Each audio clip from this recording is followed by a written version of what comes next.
Protective डिव्हाइसेसमध्ये आपण काय बघतोय, लो रेटिंग फ्यूज बघतोय. प्रोटेक्टिव्ह डिव्हाइसमध्ये आपण काय बघतो, लो रेटिंग फ्यूज.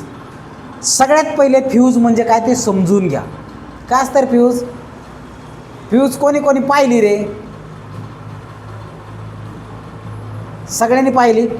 काय असतं फ्यूज? Protective device.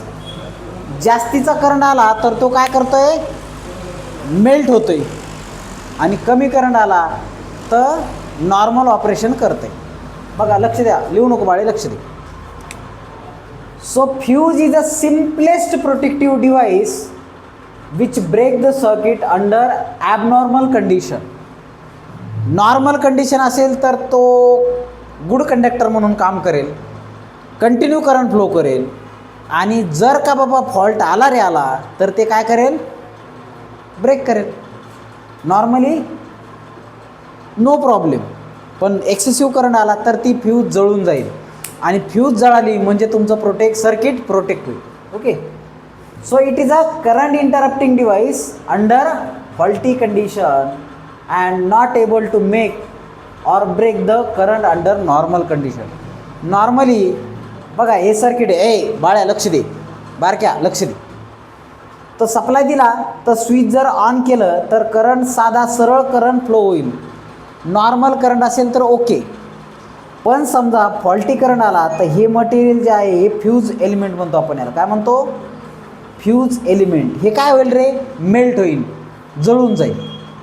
आणि फ्यूज काय होतं आहे, फ्यूजचं मटेरियल मेल्ट झालं, जळालं की हा पार्ट आणि हा पार्ट सेपरेट करण्याचं काम, आयसोलेट करण्याचं काम कोण करतं? फ्यूज करतो. Okay. So under normal condition it act as a conducting material, and as soon as fault occur, what happen? This fuse element melt and it isolate faulty part and healthy part. येते लक्षात? At normal condition it work normally and current flowing through fuse element.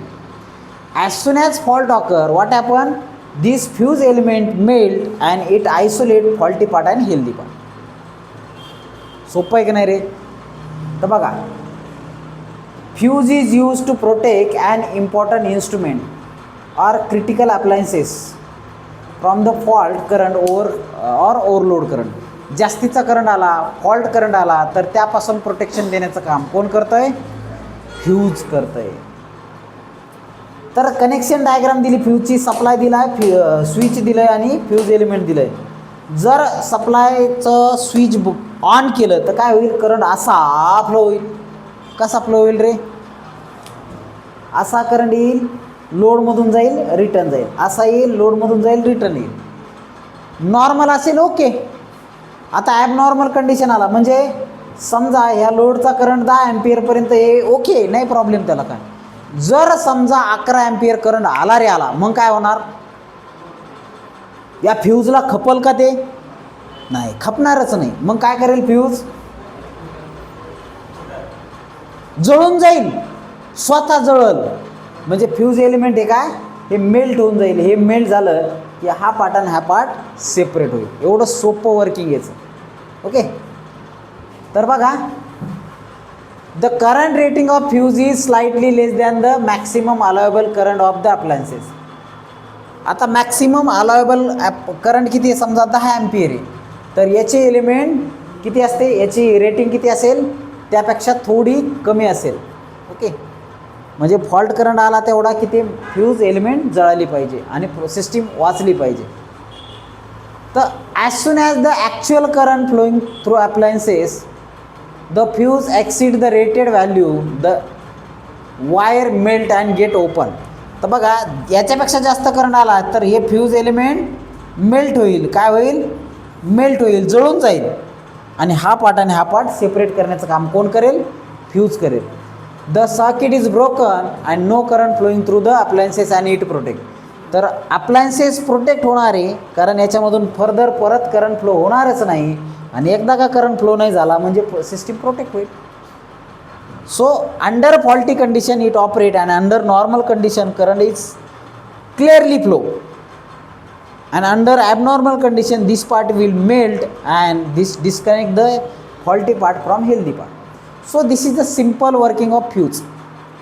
Okay, बघा normally current आला, current गेला, current आला फ्यूजमधून गेला, असा तसा नाही गेला, फ्यूजमधून गेला. समजा तुमचं अप्लायन्सेस 10 एम्पियरचं आहे, 10 एम्पियरपर्यंत करंट आला, नो प्रॉब्लेम. पण समजा 10 एम्पियरपेक्षा जास्त करंट आला रे आला, काय होईल? काय होईल? अप्लायन्सेस जळून जाऊ शकतं. मग ते जळूच नाही म्हणून आपण काय करू? एक फ्यूज टाकू तिथं. काय करू? फ्यूज टाकू. कुठं? अप्लायन्सेसच्या आधी. अप्लायन्सेस नंतर नाही. अप्लायन्सेस नंतर टाकायची का? नाही. काय अर्थ आहे त्याला? अप्लायन्सेसच्या आधी फ्यूज टाकायची. मग अप्लायन्सेसच्या आधी फ्यूज टाकली तर काय होईल? एक्सेसिव्ह करंट आला तर फ्यूजमधून जाईल, फ्यूजमधून करंट एक्सेसिव्ह चालला तर फ्यूज मेल्ट होईल आणि एक पार्ट दुसऱ्या पार्टपासून सेपरेट करण्याचं काम कोण करेल? फ्यूज करेल. Don't confuse, this is a fuse. तर बघा या फ्यूजची रेटिंग अगदी 0.5, 1, 2 अगदी 150, 200 एम्पियरपर्यंत राहते. पाहिलं का तुम्ही डीपीच्या फ्यूज 200 एम्पियरच्या? कोण कोण पाहिलं रे? बरं, 5 एम्पियर, 10 एम्पियर, 15 एम्पियर, 20 एम्पियरच्या फ्यूजा कोणी कोण पाहिल्या? साध्या बॅटऱ्यामध्ये अशा टाईपच्या फ्यूज असतात छोट्या, कार्टेज टाईप फ्यूज, काचेच्या फ्यूज, तर वेगवेगळ्या टाईपच्या फ्यूज असतात. तर टाईप्स ऑफ फ्यूजेस आपल्याला बघायचे. तर देअर आर बखल types of fuses, but in our syllabus only 6 to 7 fuses are there. तर पहिली फ्यूजेस सेमी इन्क्लोज किंवा त्यालाच रिवायरेबल सुद्धा म्हणतात. काय म्हणतात? रिवायरेबल म्हणजे परत आपण त्याची वायरिंग करू शकतो. तर ही फ्यूज आहे, या फ्यूजला आपण काय म्हणतो? Semi enclose type of fuse म्हणतो. अशा पद्धतीने फ्यूज मटेरियल आपण त्याला गुंडाळतो आणि ती फ्यूज याच्यामध्ये लावून टाकतो. ओके, अशा पद्धतीने कनेक्शन असेल. येतं लक्षात? जर जास्तीचा करंट आला तर हे फ्यूज मटेरियल जे आहे ते जळून जाईल आणि हा जर पार्ट जळाला तर हा पार्ट आणि हा पार्ट सेपरेट होऊन जाईल आणि सिस्टीम प्रोटेक्शन मिळणार आहे सिस्टीमला. ओके, तर या टाईपच्या फ्यूजला काय म्हणतात? Semi enclose. सेमी इन्क्लोज का बरं? कारण आपण त्याला काढू बी शकतो. त्याला किटकॅट टाईप फ्यूज पण म्हणतात. काय म्हणतात? किटकॅट टाईप फ्यूज पण म्हणतात. त्यालाच रिवायरेबल फ्यूजसुद्धा म्हणतात. काय म्हणतात? का बरं? कारण त्याला परत आपण वायरिंग करू शकतो म्हणून त्याला रिवायरेबल फ्यूजसुद्धा म्हणतात. ओके, नेक्स्ट आहे totally enclose cartridge type fuse. त्यालाच आपण आता हे पहा, अशाच टाईपच्या फ्यूजमध्ये टोटली इन्क्लोज किंवा त्याला HRC फ्यूजसुद्धा म्हणतात. काय म्हणतात? HRC, टोटली इन्क्लोज किंवा कार्टेज टाईप फ्यूज. याच्यामध्ये डब्बी टाईप फ्यूज पाहिले असेल तुम्ही. ओके, डब्बी टाईप फ्यूज तर ते कार्टेज टाईप फ्यूज असते. त्याचं तर काढलं, त्याचे बॉक्स टर्मिनल काढले जर असं खाली टाकलं, फोडून काढली तर त्याच्यामध्ये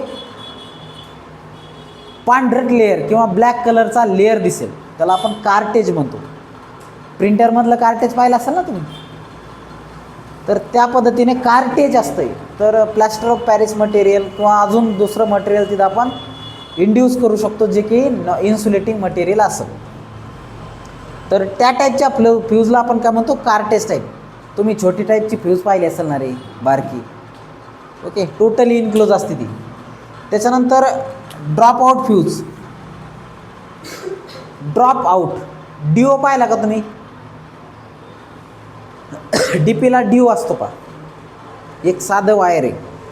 ड्रॉप आउट म्हणजे वरून येणारा सप्लाय खालच्या याला कनेक्ट केला एका वायर थ्रू.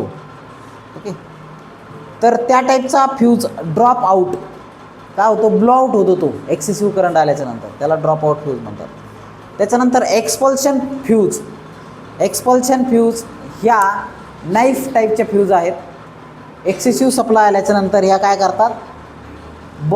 काय मेल्ट होतात आणि फॉल्टी पार्ट आणि हेल्दी पार्ट सेपरेट करण्याचं काम करतात. आता नेक्स्ट आहे HRC फ्यूज. HRC फ्यूज या टाईपचे फ्यूज पाहिले असेल तुम्ही. याच्यामध्ये हे मटेरियल सिल्वरचं असते, चांदीचं मटेरियल असतं. ओके, आणि ह्या टाईपच्या फ्यूज जुन्या काळात वापरायचे. आता चांदी बी लय महाग झाली त्याच्यामुळे आता विषयच नाही, आता नाही वापरत. चांदी नाही वापरत, तर दुसरं मटेरियल वापरतात. तर याच्यामध्ये का हे पहा, हे जे मटेरियल आहे ब्रासचं बनलेलं असतं बरं का. हे मटेरियल हे मटेरियल हे मटेरियल हे मटेरियल हे ब्रासचं बनलेलं असतं. का बरं ब्रासचं? कारण कार्बन जनरेशन त्याच्यावर होत नाही. त्याच्यावर कार्बन जनरेशन होत नाही, काजळी येत नाही, फ्यूज काढायला त्याला सोपं जातं आणि ड्युरेबिलिटी पण चांगली आहे, म्हणून हे ब्रास एंड आहे. त्याच्यानंतर हे काय आहे, आउटर एलिमेंट आहे, हे फ्यूज एलिमेंट आहे. हे फिलिंग पावडर आहे, याच्यामध्ये कार्टेज असतं आहे आणि फ्यूज लिंक आहे बसवण्यासाठी आपण त्याचा वापर करतो. आता काय होतं, नॉर्मली करंट येतोय करंट जातोय, पण फॉल्टी करंट आला तर हे जे मटेरियल आहे हे मेल्ट होणार आहे आणि मेल्ट झाल्याच्या नंतर हा पार्ट आणि हा पार्ट सेपरेट करण्याचं काम या HRC फ्यूजमध्ये केलं जाईल. HRC म्हणजे हाय रप्चरिंग कॅपॅसिटी फ्यूज. HRC म्हणजे काय, हाय रप्चरिंग कॅपॅसिटी फ्यूज. तर हे काय फ्यूज लिंक आहे, कॉन्टॅक्ट आहे, जे फ्यूज आपण बसवण्यासाठी वापरतो. ओके. त्याच्यानंतर हे ब्रास एंड आहे, हे ब्रास मटेरियलच का बरं, कारण ते गंजत नाही आणि त्याच्यावर करोजनसुद्धा होत नाही. गंजणं आणि करोजन एकच. ओके. कार्बन जनरेशन होत नाही, ड्युरेबिलिटी चांगली आहे, रेजिस्टन्सवर इम्पॅक्ट होत नाही, म्हणून ते मटेरियल वापरतो. त्याच्यानंतर याच्यामध्ये कार्टेज वापरलं आहे. कार्टेज काय करतं रे, बघा साधी फ्यूज असेल तर तुम्ही स्पार्क पाहिला असेल फ्यूजमध्ये. फ्यूज पहा, मोटर जळालेली असेल तर फ्यूज कशी मारते रे, फटकन आवाज येतो, लगेच ते ठिणग्या पडतात तिथं, पाहिलं असेल ना स्पार्क झालेलं. तर ही अशी स्पार्क हे आतमध्येच होते आणि त्यामुळं बाहेर जाळ लागण्याची शक्यता नसते, म्हणून या टाईपच्या फ्यूज पण खूप मोठ्या प्रमाणात इलेक्ट्रॉनिक्स अप्लायन्सेसला वापरतात. ओके. सो हे कार्टेज टाईप ऑफ फ्यूज. कळालं, कोणाकोणाला कळालं रे? Okay. So this is all about fuses. Okay. सगळ्या वेगवेगळ्या टाईप. नेक्स्ट स्ट्रायकर फ्यूज, ही आपण स्विचिंगला वापरतो. त्याच्यानंतर स्विच फ्यूज, हे तर स्विच म्हणूनच वापरतो डायरेक्ट. तर त्याच्यामध्ये स्विचलाच फ्यूज कनेक्ट असतं, तर ते आपण बघणार आहेत. कुठं कुठं वापरतात फ्यूजेस, डोमेस्टिक इन्स्टॉलेशन, घरगुती वापरासाठी. एनर्जी मीटर पशी फ्यूज असतात, पाहिल्या का तुम्ही? त्याच्यानंतर एज्युकेशनल इन्स्टिट्यूट, कॉलेजमध्ये स्कूलमध्ये MCB फ्यूजेस पाहिले असतील ना. त्याच्यानंतर use for protection various electronic circuit, तर कोणत्याही इलेक्ट्रॉनिक्स अप्लायन्सेसला प्रोटेक्ट करण्यासाठी आपण फ्यूजच वापरतो. सगळ्यांनी पाहिले असतील ना fuse. So write down this, लिहून काढा पटकन राहिले सायलेलं.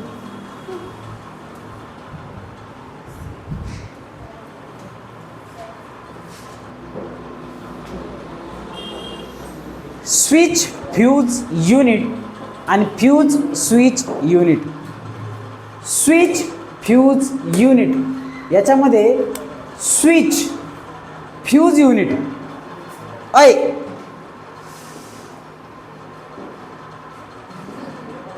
स्विच फ्यूज युनिटमध्ये हे काय, सप्लाय, इथं काय लावली, फ्यूज लावली. हे काय रे, स्विच आहे आणि इकडं लोड म्हणजे अप्लायन्सेस लावले. तर मग पहिले काय घेतलं आहे, फ्यूज घेतलं आहे, त्याच्यानंतर स्विच घेतलं आहे. ओके. पहिले फ्यूज घेतलं आहे, नंतर स्विच घेतलं. तर या टाईपच्या युनिटला आपण काय म्हणतो, स्विच फ्यूज युनिट. पहिले फ्यूज नंतर स्विच. याच्यामध्ये फिरणारं काय रे, फक्त स्विच आहे. फ्यूज कशी आहे, stationary. So fuse is stationary and moving switch. Fuse कसं आहे, स्टेशनरी. फ्यूज फिरते का, फ्यूज फिरते का, स्विच मात्र फिरते, स्विच मात्र फिरते. तर या टाईपच्या स्ट्रक्चरला आपण काय म्हणतोय, स्विच फ्यूज युनिट, किंवा त्याला SFU असं म्हणतात. येतं लक्षात. तर याला एक्सटर्नल हँडल असते. काय असतंय, एक्सटर्नल हँडल. ते खट अशा पद्धतीने तुम्ही क्लॅडिंगचा हँडल पाहिला असेल ना. मेन सप्लाय, खटकन सप्लाय टाकला की हे सेपरेट होऊन जाईल, खटखटवाला सप्लाय पाहिला. क्लॅडिंगचा हँडल म्हणतो याला आपण. ICTP असते, iron clad triple pole, ICTP.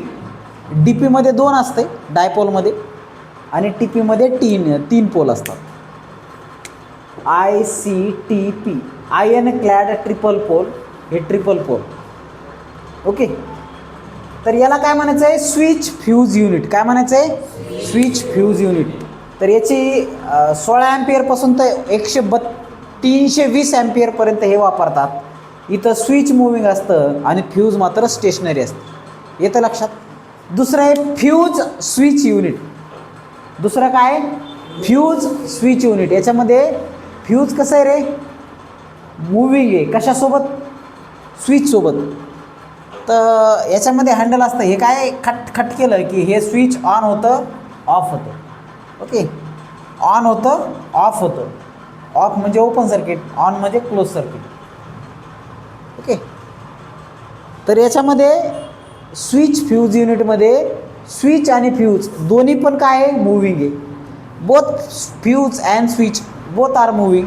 याची करंट कॅरिंग कॅपॅसिटी किती रे? 63 अँपियर टू 800 अँपियरपर्यंत याची कॅपॅसिटी आहे. And fuse can not be separate with switch. Switch आणि फ्यूज सेपरेट आहे इथं नाही, इथं कंबाईन आहे. तर याला काय म्हणायचं आहे?